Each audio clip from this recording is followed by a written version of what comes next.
Carl Jung once said, "The meeting of two personalities is like the contact of two chemical substances. If there is any reaction, both are transformed." Few people embody this truth more painfully than the empath.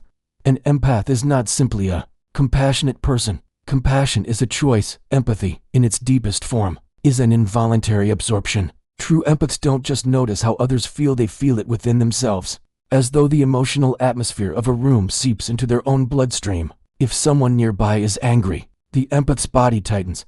If another person is grieving, the empath feels their chest ache. To live as an empath, Jung believed, was to constantly swim in the emotional waters of others. This sensitivity can seem like a gift. Empaths are often admired for being kind, patient, and deeply understanding. They are the ones friends turn to during crises, the quiet listeners who seem to just get it. But Jung warned that such openness comes with an invisible shadow. What begins as a blessing can, under the right pressure, become unbearable. Jung's terrifying case. Among Jung's many patients, there was one who stood out as both fascinating and deeply troubling, a woman with extraordinary sensitivity to others' emotions. She would enter a room and instantly describe the moods of everyone present, often with chilling accuracy. At first, this ability seemed remarkable, almost supernatural. Jung noted her talent with curiosity, even admiration. But as therapy continued, something darker emerged. This woman was not simply intuitive, she was drowning every day. She carried other people's unspoken sorrows, angers, and fears inside her. She could not shut the door. She could not stop absorbing. And slowly, piece by piece, her own identity began to vanish beneath the weight of other people's emotions. Jung would later describe her case as one of the most frightening demonstrations of what happens when empathy crosses the threshold into psychological possession. The day she snapped was not a sudden explosion out of nowhere, it was the inevitable breaking point of years spent carrying too much, the life of silent absorption. To understand why this case disturbed Jung so deeply, we must first understand the silent suffering of empaths in general. Most empaths begin life as highly sensitive children. They notice subtleties other kids ignore, the tightness in a parent's voice, the heaviness in a teacher's sigh, the unspoken tension between adults. While other children remain blissfully unaware, the empath absorbs it all. But instead of being celebrated, their sensitivity is often dismissed. Parents tell them, "You're overreacting." Teachers say, "Stop being so dramatic." The child learns early that their perception is both real and unwanted. So what do? They stop talking about it. They keep the insights to themselves. They still absorb emotions, but silently. They carry sadness that isn't theirs. They carry rage that doesn't belong to them. Over time, this creates a double life. On the outside, they appear calm and kind. On the inside, they are a storm of other people's unresolved pain. Jung recognized this pattern in his patient. She was brilliant at making others feel understood, but she herself was invisible. Her gift of empathy had turned into a prison of constant absorption. The slow wearing down empathy on this scale is not neutral, it comes with a cost. Jung described how this patient began showing symptoms of exhaustion, depression, and even physical illness. She would feel drained after visiting crowded places. She reported sudden mood swings that made no sense in the context of her own life. At times, she felt like a puppet controlled by invisible strings. This was the psychological danger Jung warned about. When you take in too much of others' unconscious material, you risk losing your own psychic center. The empath no longer knows where they end and others begin. They live in permanent enmeshment. Over time, Jung noticed her resentment growing. She had spent years being the listener, the healer, the safe place for others, yet no one noticed her needs. Friends and family were relieved by her presence, but blind to her pain. This unbalanced exchange, giving without receiving, was eroding her spirit. The build-up to the snap. Jung's writings suggest that the snap of an empath does not come suddenly. It builds like pressure in a sealed container. Each time they absorb someone's rage, grief, or anxiety, it is like another stone placed in a backpack. For years, they carry it silently. They don't complain, because complaining feels selfish. They don't set boundaries, because boundaries feel cruel. They keep saying yes when their soul is begging them to say no. But the psyche has limits, and Jung's patient was approaching hers. He noticed small cracks forming in her persona. She would occasionally lash out unexpectedly, then apologize in tears. She started withdrawing from social contact, fearing the overload of emotions she would inevitably pick up. She confessed that sometimes she fantasized about disappearing entirely, anything, to stop the constant flood of feelings that weren't her own. Jung realized, with growing unease, that she was on the edge of what he later described as a psychic eruption. The empath's greatest strength, her ability to feel others, was about to become her greatest danger. Jung's warning. Jung's case notes suggest that what terrified him was not only the collapse of this individual, but the general principle it revealed, that too much empathy, without boundaries, can destroy a person from the inside out. He warned that culture often romanticizes empaths as angels of compassion, but in reality, they are among the most vulnerable. Because they absorb so much unconscious material, they are more likely than others to suffer breakdowns, depressions, or explosive episodes. Without training in self-awareness and individuation, their gift turns poisonous. The day his patient finally snapped would haunt Jung for years, not because empathy itself was bad, but because it revealed how dangerous unbalanced sensitivity can become. Closing of Part 1. Thus begins the story of Jung's most terrifying case, not a tale of external violence, but of inner implosion. The empath, admired for her kindness, carried too much for too long. Her silent suffering reached a point where silence could no longer contain it. In Part 2, we will trace the build-up more closely, how sensitivity transforms into silent rage, how warning signs multiply, and how Jung came to realize that the very qualities admired in an empath can also prepare the stage for their most frightening collapse. In Part 1, we explored the life of the empath, how constant absorption of others' emotions can feel like a blessing that slowly turns into a curse. Jung's patient lived in this fragile state for years. She was admired, even praised, for her sensitivity. People described her as a saint, a healer, or the one who always understands. Yet under the surface, something dangerous was forming. The mask of kindness. On the outside, she remained polite, soft-spoken, and endlessly supportive. But Jung noticed subtle cracks. Sometimes her smile didn't reach her eyes. Sometimes she would nod and comfort others, but her hands would tremble slightly. This is the mask of kindness that many empaths wear. Because they fear being a burden, they suppress their irritation, anger, or exhaustion. Society trains them to believe that good people don't complain, that kindness means endless giving, that love means never saying no. Jung warned that this conditioning is toxic. When an empath is forced to play the role of caretaker indefinitely, the shadow begins to form. Shadow, in Jungian psychology, is the part of ourselves that contains everything we repress or deny. For an empath, the shadow often contains rage, resentment, and the desperate need for boundaries. The more they suppress it, the stronger it grows in the unconscious. The unspoken resentment. As therapy unfolded, Jung's patient confessed moments of deep resentment.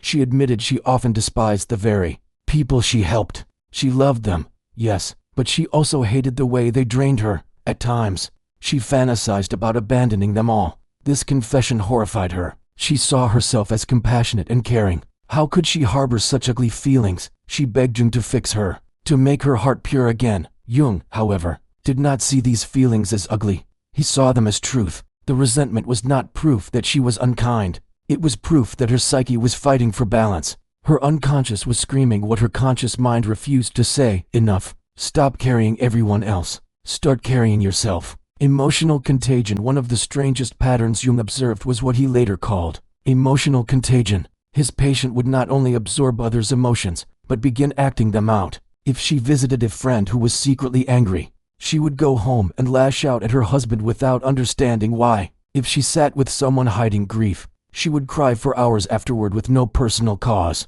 In other words, she became a mirror and amplifier for the unconscious feelings of others. This terrified Jung because it meant her psyche was being hijacked. She no longer had autonomy. She was living as an extension of other people's repressed emotions. The breaking point approaches as months passed. Her condition worsened. Sleep became difficult. She reported nightmares of drowning, of being buried alive, of carrying heavy loads uphill with no end in sight. These dreams reflected the psychic burden she bore. Jung noticed her language changing. She spoke less about helping and more about escaping. She admitted that sometimes she fantasized about screaming at people until they left her alone. Sometimes she imagined vanishing without a trace, leaving behind the endless cycle of giving and absorbing. This, Jung realized, was the build-up to the snap. The psyche was preparing an eruption, and like a volcano, once it erupted, it would not be gentle. Society's blindness. One reason this case was so terrifying for Jung was how invisible the danger was to everyone else. Her family adored her. Friends praised her as the most reliable person they knew. None of them saw the storm beneath the surface. This is the tragedy of the empath. The world benefits from their gift while ignoring their suffering. People come to them like a well that never runs dry. never noticing that the water is being drawn faster than it can refill. By the time anyone realizes the well is empty, it is often too late. Jung warned that society must learn to recognize these hidden warning signs, because when the empath snaps, the transformation is shocking.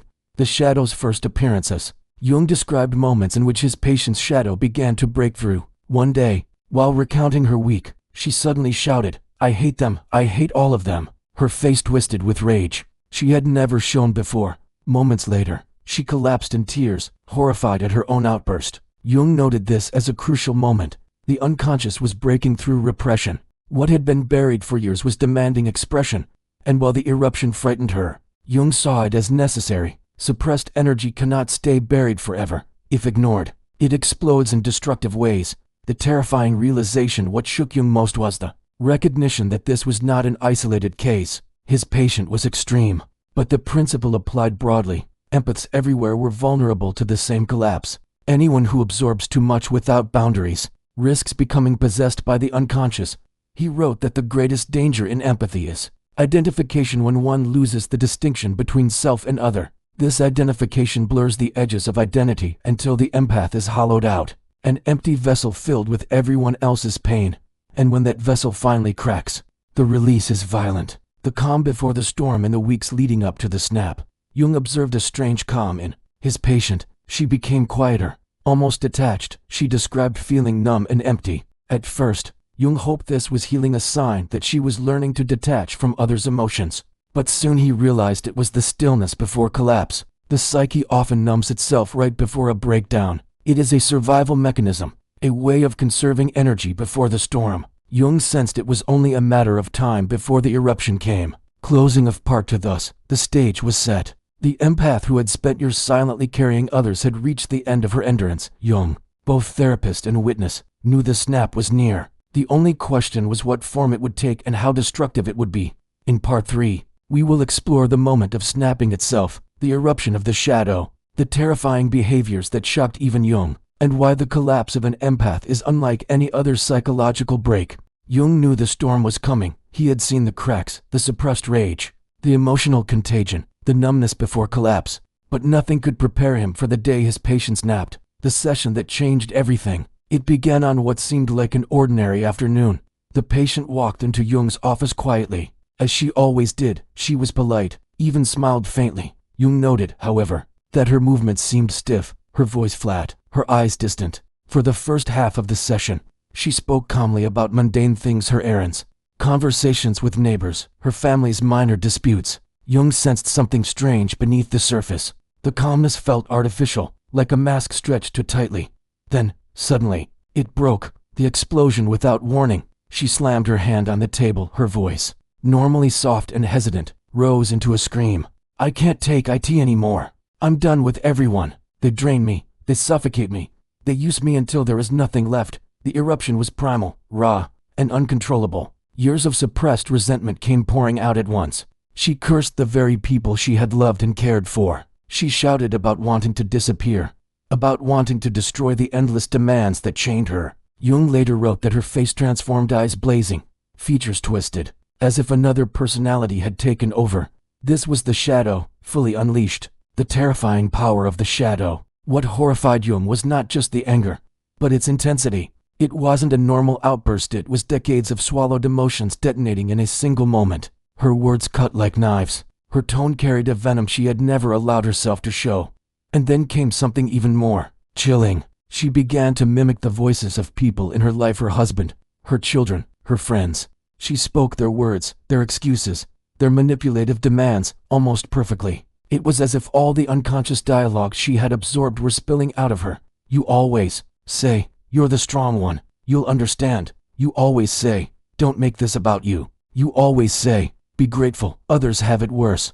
Jung realized she wasn't only expressing her own feelings. She was exercising the collective shadow of everyone around her. Possession. In Jungian psychology, possession occurs when the unconscious overwhelms the conscious mind. The individual loses control, overtaken by archetypal forces or repressed material. Jung recognized in this moment that his patient was possessed by her shadow. She ranted for nearly an hour, pacing the room, sometimes laughing hysterically, sometimes sobbing. sometimes shaking as if her body could not contain the energy. Jung remained calm, listening, grounding her, making sure she didn't hurt herself. This was the moment of snapping.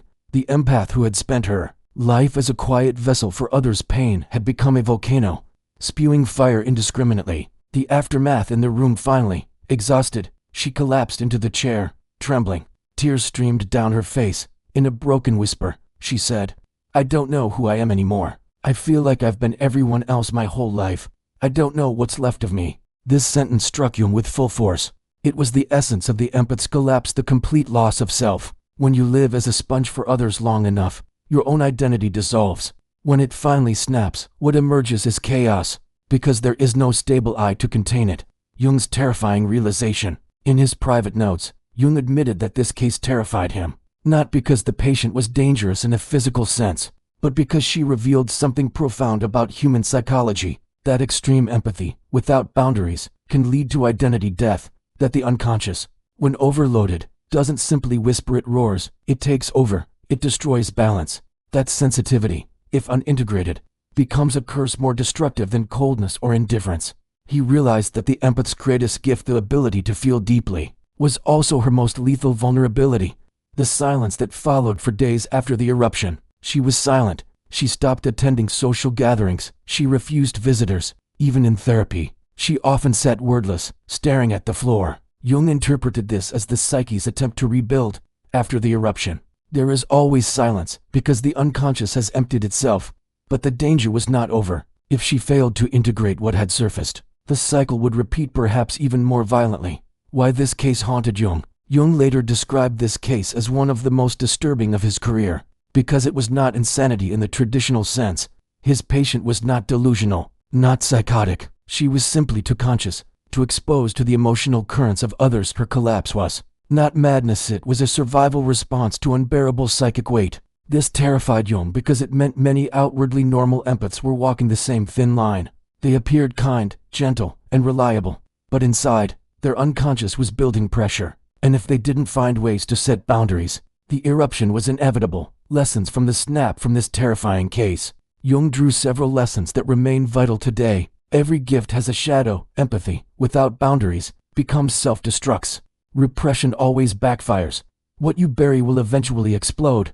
Identity must be protected. Absorbing too much of others erases the self, and without selfhood, collapse is unavoidable. The shadow is not evil. The outburst was frightening, but it was also truth demanding to be heard.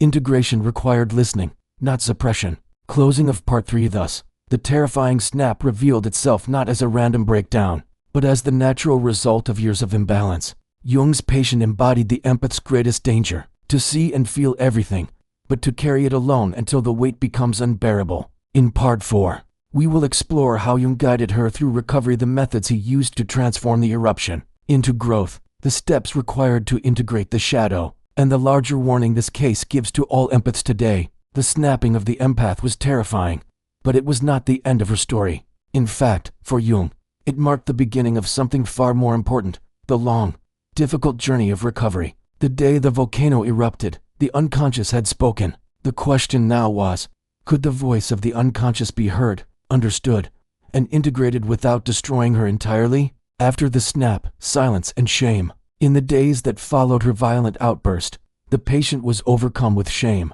She apologized to Jung repeatedly for losing control. She worried he would think less of her, that he would abandon her just as she felt the world had done. Jung reassured her gently. What you expressed was not madness. It was truth. It was a cry of the soul that has been silenced for too long. But inside, Jung also knew this was a fragile moment. Many empaths, after snapping, collapse into guilt. They interpret their outburst as weakness rather than as a necessary release. If she retreated fully into shame, the cycle of repression would begin again, and the next eruption could be worse. Step 1. Naming the shadow. Jung's first task was to help her name the emotions that had emerged: rage, resentment, exhaustion, even hatred. He explained that these feelings were not alien demons, but part of her own psyche, the shadow self, that had been ignored. The shadow is not evil in itself, Jung told her. It becomes destructive only when it is denied. For the first time, she began to speak openly about her anger toward her family and friends.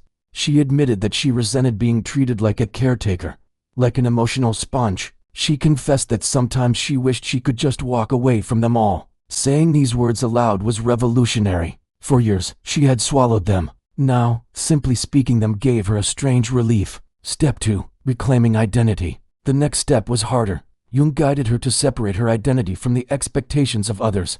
Who are you, apart from what others need from you? He asked one day. She stared at him, bewildered. I don't know, she admitted. This was the core of the problem. The empath had lived as a mirror, reflecting everyone else's feelings, but had never built a solid sense of self. Without selfhood, boundaries are impossible. Without boundaries, collapse is inevitable. Jung encouraged her to rediscover what she actually liked, believed, and wanted independent of others. She began journaling. She sketched.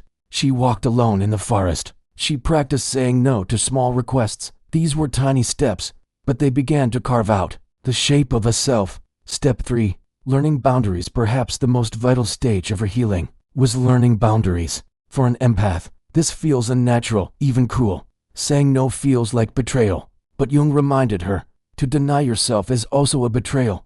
The first duty is to your own soul. She practiced declining invitations when she felt drained. She learned to pause before absorbing someone else's emotions. She even limited visits with particularly demanding relatives. At first, this sparked guilt, but over time, she noticed something miraculous. With boundaries, she actually had more energy, more clarity, and more genuine compassion to give. Boundaries did not kill her empathy. They protected it. Step 4. Integration of the shadow. Jung's final step was helping her integrate her shadow. He reminded her that the anger she unleashed was not a monster to be banished, but a part of her wholeness. He asked her to dialogue with her shadow, in active imagination, writing letters to the angry part of herself, asking what it wanted, what it needed. The shadow's message was clear. I don't want to carry everyone anymore. I want rest. I want respect. I want to be free. By acknowledging this inner voice, she gradually made peace with it. Instead of fearing another eruption, she learned to release her feelings in small, conscious ways through writing, through art, through honest conversation. The transformation. Months later, Jung observed remarkable changes. She still felt deeply, still cared for others, but she no longer drowned in their emotions. She had a stronger sense of identity, clearer boundaries, and greater resilience. Most importantly, she no longer feared her shadow. She knew it was there, and she respected its warnings. When anger surfaced, she treated it as information, a signal that something was wrong, that she needed to protect herself. What had once been terrifying had become empowering. Jung's warning to the world. This case haunted Jung not only because of its intensity, but because it symbolized a danger he believed many people faced. He saw in the empath's collapse a universal lesson. Every strength becomes a weakness if unbalanced. Empathy, without boundaries, turns into self-destructs. The unconscious will not be silenced forever. Repressed feelings will always return, often explosively. Integration is the key. To deny your anger, your fatigue, your resentment is to deny reality. Only by accepting them as part of the self can you achieve wholeness. In Jung's words, the most terrifying thing is to accept oneself completely. Yet, paradoxically, this acceptance is also the path to healing, a warning for modern empaths. Today, more than ever, Jung's case speaks to us. In a world of constant demands, emotional, social, digital, many people live as modern empaths, absorbing too much, giving too much, carrying too much. We see the results everywhere. Burnout, breakdowns, silent suffering, hidden rage. The snap that Jung witnessed is not confined to one patient. It is a collective danger. The warning is clear. If you do not learn to protect your inner life, your shadow will eventually erupt. The empowering ending. And yet, Jung's case also offers hope. The empath who once collapsed under the weight of others did not remain broken. Through integration, she discovered strength she never knew she had. She became more balanced, more whole, not by denying her empathy, but by grounding it in selfhood. The lesson is simple but profound. Feel deeply, but protect your boundaries. Care for others, but also care for yourself. Respect your shadow, for it is the guardian of your wholeness. The day the empath snapped was terrifying. Yes, but it was also the day she began to awaken. And for Jung, this was the paradox at the heart of psychology. Sometimes the darkest eruption is the first step toward true light.